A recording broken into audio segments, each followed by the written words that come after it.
وقت يبدو انها نرفع فما صوت، وقت تلقى فما وعي بتاع تلفة تاخو تكتيري وتمشي لوسط البلاد، فمك البياع في النصر يبدو عيته هو جاب 5000 وضرب دينار، تلقى الناس الكل فوق بعض. اما مطالبكم المشروعة، اما حقكم في الماستير، اما حقكم انه باش يكون عندكم اكلة جماعية جيدة، وحق انه باش يكون عندكم مطبعة من اجل انكم ما تخسروش فلوس. الطلبة يا اخي انتوا لابس عليكم ولا شي حكاية؟ علاش رافضين حتى باش تناقشوا مع بعضنا؟ يا اخي تطلعش الكلمة اللي قلتها صحيحة انه التجمع عقلية. الطلبة هاي راهو من العار مرة اخرى انه نزيدوا الجولة هنا ونعملوا بالخمس اجتماعات عامة. زيدوا تعاركوا الطلبة في بعضكم، زيدوا الطلبة ايه بروا العشية اتفرجوا في اللابتي سي 4 باش يفوتكم المسلسل.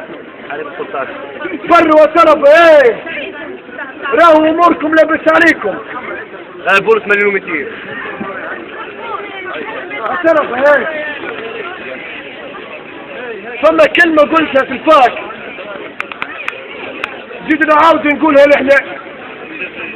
راهو فما حاجتين، اما منافي الاتحاد عام لتلاب الطوب مرضى ويسم الهزوم الزراهم في الراس، والا الطلبة هم المرضى ما هوش فاهمين. الطلبة خليهم محكين ياخو بايك لابس عليه لدرجة ترفض حد كيك على بالله تفرجوا في الحالة، بالله تفرجوا في الحالة في التصميمان. يا اخي يا زي حالة بتاع فاك كل ما نجي لهنا يسيبني الاحباط مع احترامي لكل الطلبة. والله كانوا يدخلوا تو للبيفات تونا الكنيس الكل متنظرين اتواو يشبوا في الخاص، ولا يا رفيق رامي ممثل الطلبة في المجلس العامي نعملوا العشية قال طيب فرهد نمسحوا الطلبة. الطلبة فيق ولا عارف، ولكن ما هوش الكثرة هي نتيجة حسب مسار الجامعة التونسية. أنا أقول كما قلتها سابقا يا زملاء يا رفاق يا طلبة، إنه الزمان على وجه العمل كما كانت بلهفة عميلة، فنحن بهذا السكوت عملاء وشكرا.